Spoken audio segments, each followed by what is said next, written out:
The test is in 4 parts. Part 1, Part 2, Part 3, and Part 4. Now look at Part 1. Part 1. I'm thinking of taking a year off university next year, and I'd like to travel around Europe. First, you have some time to look at questions 1 to 7.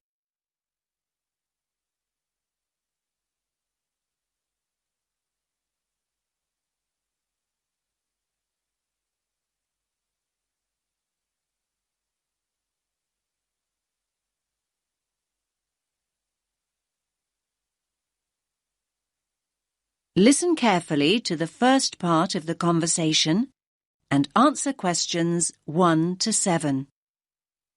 Good morning. How can I help you? I'm thinking of taking a year off university next year, and I'd like to travel around Europe. OK then. Do you have any idea where you'd like to go?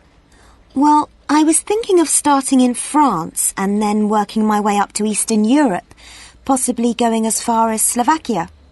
Well, there are a number of ways you can do this, and we have various options available.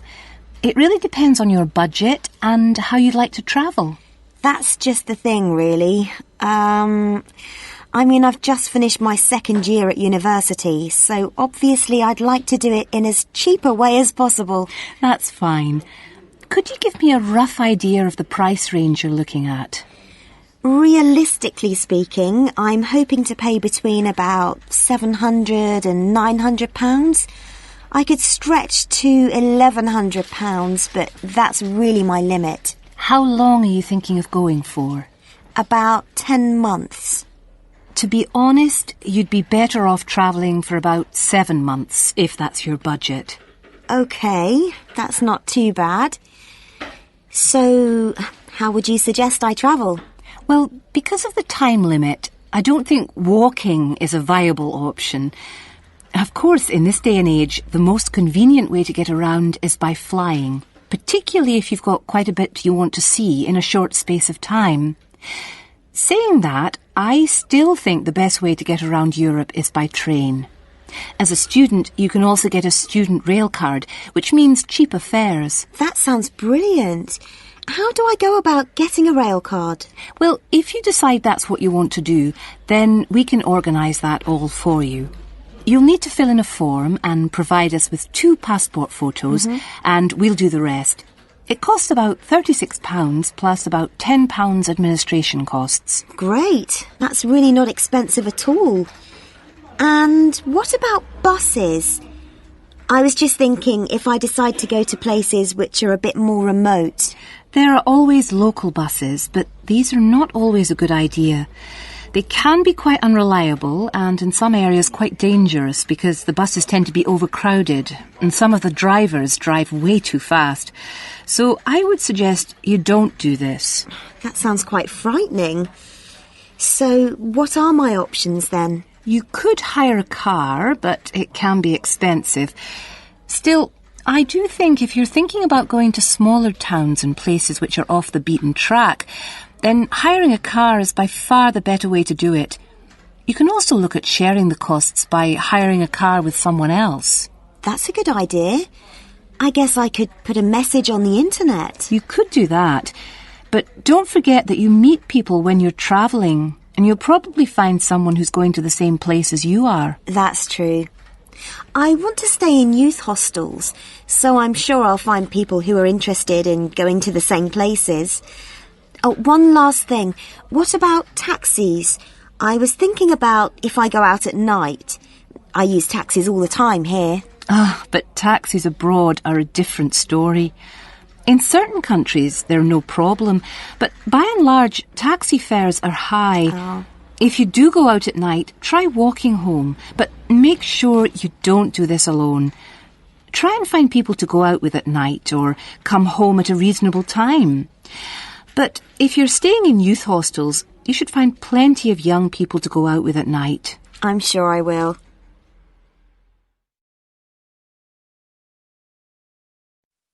Now you have some time to look at questions 8 to 10.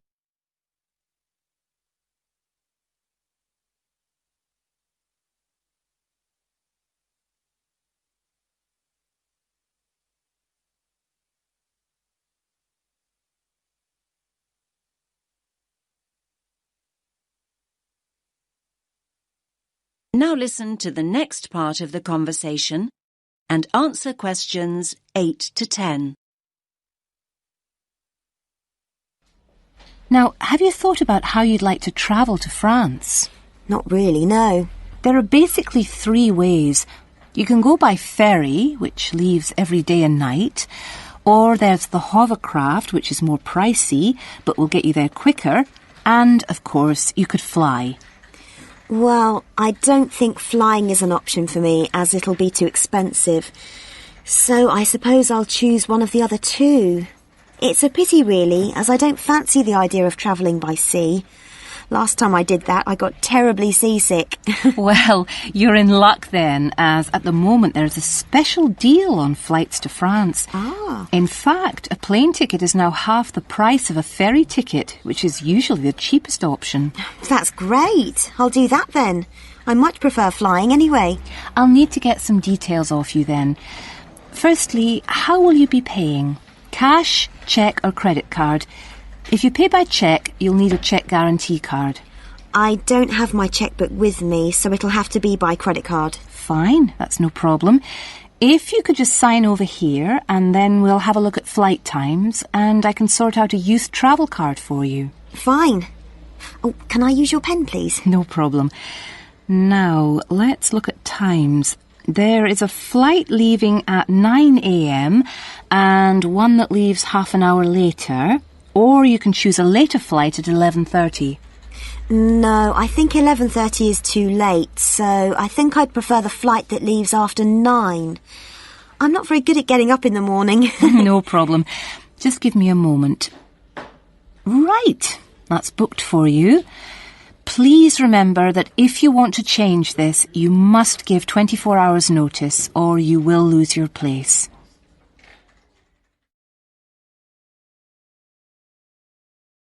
That is the end of part 1. You now have half a minute to check your answers.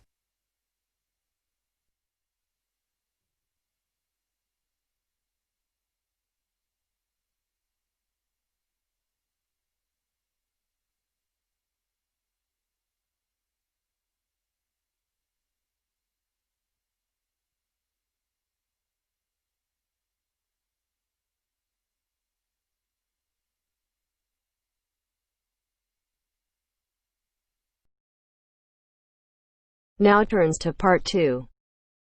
Part 2. You are going to hear a guide named Matt, who is introducing their trip in Wildlife Haven. Now you have some time to look at questions 11 to 15.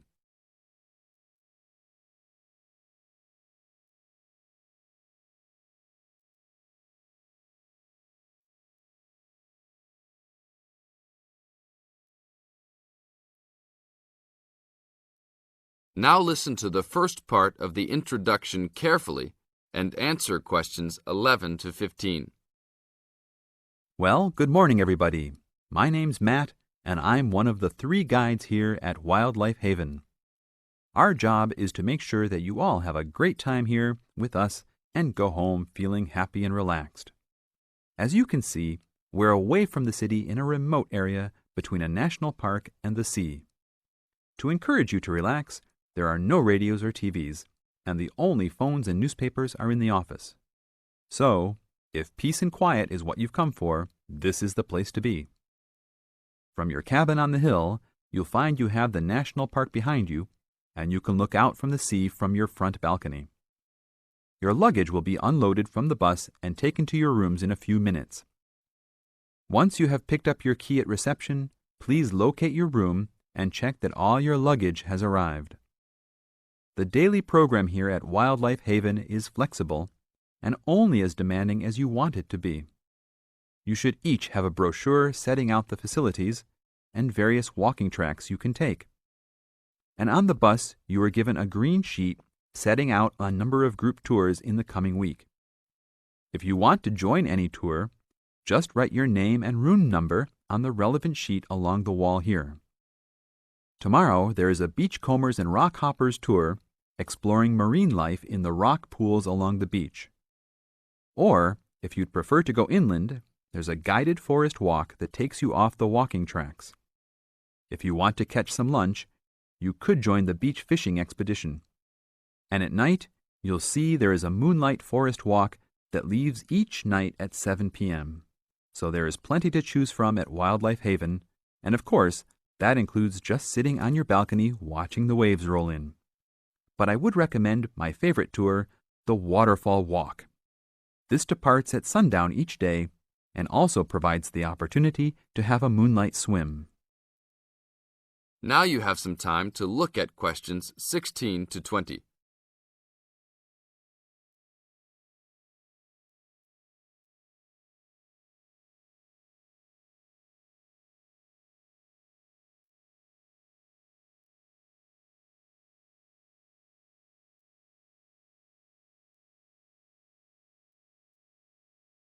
In the second part of the introduction, you are going to get some advice from Matt. Listen carefully and answer questions 16 to 20. You've chosen to visit us in January, which is one of our hotter months. And although you may be tempted to wear a minimum of clothing, you should always take precautions against injury, particularly in the national park. This includes sensible footwear. You'd be surprised how many of our guests ignore this advice and end up being sorry. And socks are a good idea too. And even though you might be under trees a lot of the time, it's a good idea to wear a hat in this hot climate. There's no need to be too concerned about walking in the national park, provided you use common sense. It's true that there are poisonous spiders in the park, but they are really more frightened of you than you are likely to be of them. I should also warn you against eating any wild berries. Some are edible, but you should avoid them all. We'll provide all the food you can eat. Well, that's about all for now. Dinner is from 6 to 8 p.m. in this building.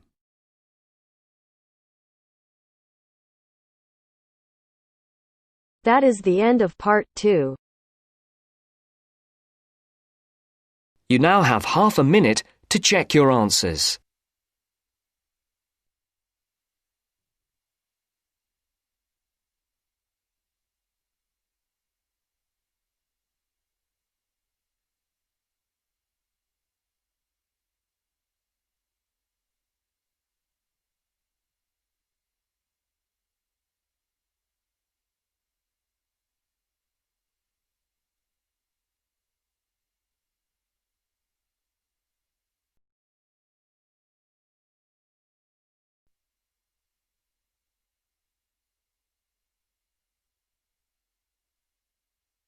Now turns to part 3. Part 3. You will hear two students, Dylan and Emily, discussing a presentation which they will have to make. First, you have some time to look at questions 21 to 24.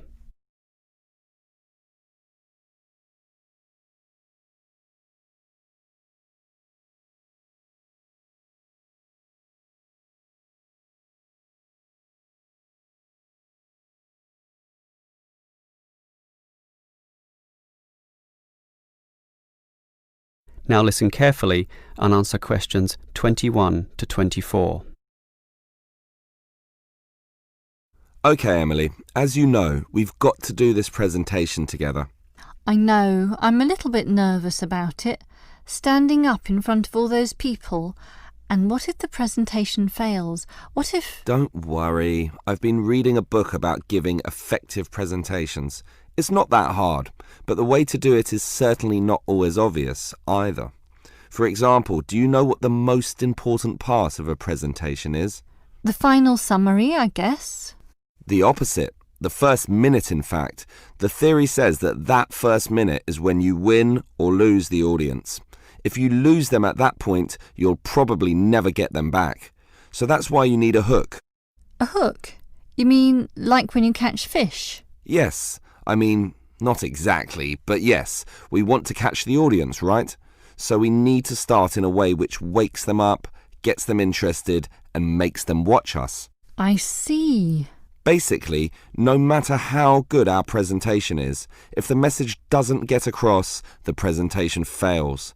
So we need to give a fact which really amazes them, or an interesting story, Or pose a dilemma which makes them think, something they can really puzzle over. It's better if this is related to the subject, of course. Something to do with management, in our case. So that's the hook. That's right. From then on, we'll just follow the basic advice. Like what? Like, talk to your audience, as equals. Don't talk down to them or up to them. They're just the same as us, right? You're right, Some of the best presentations I've ever seen sounded just like conversations. Exactly. And what else made them good? Well, the speakers sort of involved me in the topic and issues under discussion by asking questions, by referring to me, by saying you, and, well, basically they were interesting. And they're exactly the tips we'll follow too. It should be fine. Before you hear the rest of the conversation, you have some time to look at questions 25 to 30.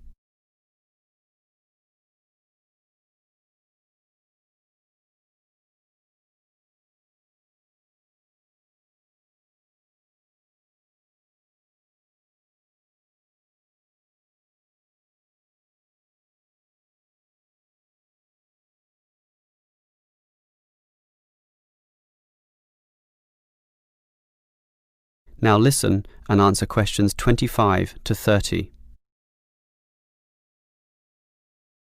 Emily, I think this will be a fine presentation, but how are we going to divide it up? For example, who's going to open it, you or me? Well, I think you have a very natural style, so you should start. This talk has 5 main parts, so you can introduce it and then do part 1. That's the historical context or background to the issue. Yes, then I'll do part 2 about current views. You do part 3 and I'll do part 4, leaving both of us to handle the question time. I'm okay with that. In part 1, I'll probably speak at length about Hoffman's theory, about management styles, and compare differences in culture in relation to the style of management used. That sounds good. Those differences are important and certainly relevant to the current times. Hoffman makes some excellent points too on this issue. That's why I'll follow up with present-day perspectives and viewpoints on this, such as the problems facing today's managers in the complex multicultural workplace, where basically one can no longer assume one is dealing with a single culture in the workplace, but actually a multiculture. That sounds good also. Then I'll take over, discussing the implications and problems of this. I suppose you'll look at the pluralist movement. Yeah, I was thinking about that, but then I changed my mind. I've decided I'll look at the productive diversity argument. It's more interesting anyway, so I'll go with that. Then I'll tell everyone what we've decided is the best business practice, or what is most likely to work in most situations, which is basically ignoring pluralism and productive diversity and linking everything back to Kotter's theory of human universals. Yes, the theory that argues modern management should target the universals of human nature. Right, and that leaves both of us to field questions at the end. Are there any questions we can predict so that we have some good answers ready? About resolving industrial disputes, for example? Well, I'd say that industrial democracy usually surprises people, so we should expect a lot of questions about that. Yes, the theory is that it increases productivity and reduces industrial delays. And results in better decision-making, but that's all theory. Most people would think that industrial democracy is just about unworkable in practice, so let's be ready to explore that issue in some depth, as well as any other related topics, okay? Okay. That is the end of part 3. You now have half a minute to check your answers.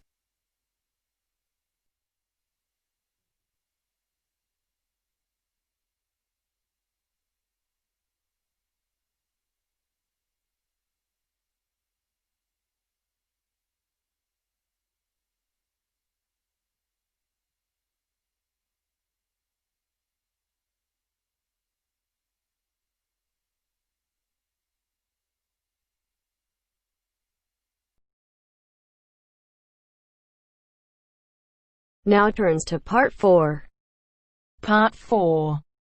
You'll hear a lecturer talking to a group of science students.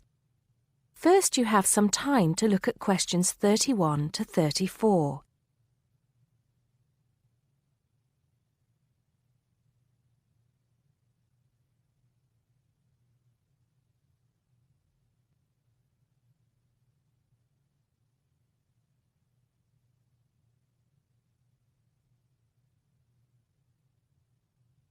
Now listen carefully and answer questions 31 to 34.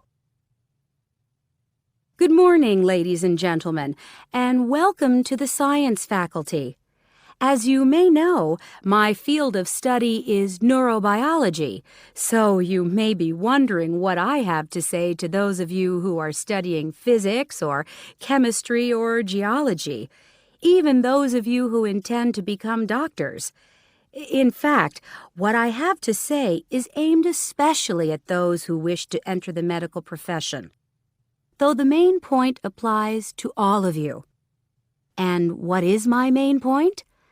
Basically, it is that you shouldn't get stuck in too narrow a specialization. What I mean is, too often doctors and scientists become experts on one small aspect of their subject and neglect the rest. Perhaps you have heard the joke about a doctor being introduced to another doctor as an expert on the nose. "Oh, yes," said the other doctor. "Which nostril?" I know that more and more it is necessary to specialize, because when you finish your studies, you have to find a place in the job market. But I do believe that it is damaging both to you personally and to the profession. You may be surprised to know how many physicians in the past were men of wide culture. Many were interested in the humanities, from the arts to literature to philosophy. A surprising number of them, from Rabelais to William Carlos Williams, became poets, novelists, and playwrights. Men of science have written clearly and intelligently about society, psychology, and politics. This tradition is not dead. Today, such eminent scientists as Stephen Jay Gould, Jared Diamond, and Richard Dawkins are well known as popularizers of science while maintaining high standards. But more of them in a minute. I'm not saying that while you are studying anatomy, you should sign up for a course in English literature, but reading a few works of fiction in your own time will show you the human mind, just as your anatomy classes show you the human body. Science faculties and medical schools, it seems to me, now largely ignore this human dimension. Furthermore, the study of medicine, and psychology for that matter, is largely about what has gone wrong with the body and the mind. That is, it mostly deals with the abnormal. Before you hear the rest of the talk, you have some time to look at questions 35 to 40.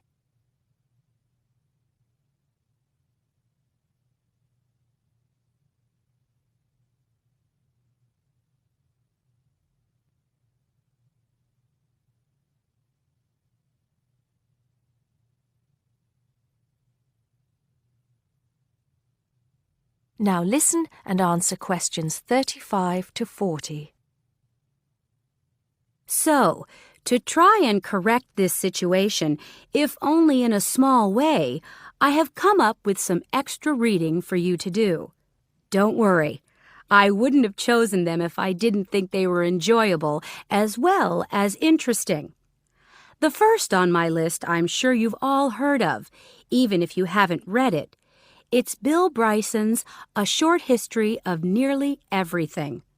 Now, don't turn your noses up at it just because it's now officially a school book and is written to entertain as well as inform.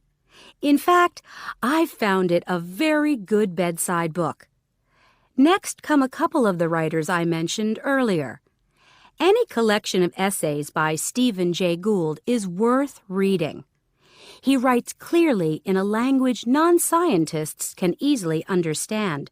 In fact, a lot of his essays are responses to questions about science from the general public. He's also entertaining on the subject of baseball. Perhaps you should start with Gould's Wonderful Life. He writes brilliantly about natural history and shows how much imagination and excitement there is in scientific discovery. Then there's Jared Diamond's The Rise and Fall of the Third Chimpanzee, which shows us how close we are to the apes and forces us to look at some of the darker aspects of human nature. After reading it, you won't forget your animal ancestry. But don't let that put you off. It's very readable. You're probably saying to yourselves, just a minute, these are all science books. What about the fiction? I'll come to those in a later lecture. At the moment, I'm just trying to get you to read away from your chosen field of study. However, I will recommend one work of fiction now, though it might come as a bit of a surprise. If it does, it means you haven't read it. The book is The Water Babies by Charles Kingsley. I can see I have surprised you. Well, it is in fact the first fictional response to Charles Darwin's On the Origin of Species. Yes, it is a children's book, but full of surreal fantasy and wit.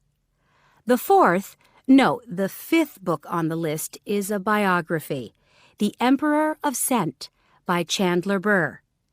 To my mind, it's not particularly well written, but it is a fascinating story. It is about Luca Turin, a biophysicist who becomes an expert on perfume, and about how he missed getting the Nobel Prize. If any of you are thinking of a career in scientific research, this book might make you think again. It's a very tough dog-eat-dog business, which brings us to the book that inspired Kingsley's Water Babies, that classic of the genre, Charles Darwin's On the Origin of Species. If you haven't read it already, perhaps you shouldn't be here. If you have, it won't hurt to read it again. Or if you prefer, read his The Voyage of the Beagle, which, as well as being of interest to any natural historian or anyone interested in scientific method, also makes a great travel book. Well, I think that's enough to be going on with, and I can see that it's time to finish up. So please bear in mind, throughout whatever course you are studying, not to neglect other aspects of your wider, non-academic education. Thank you.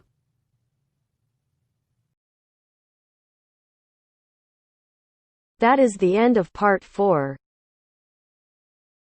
You now have half a minute to check your answers.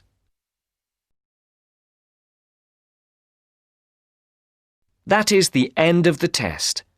You now have 10 minutes to transfer your answers to your Ielts listening answer sheet.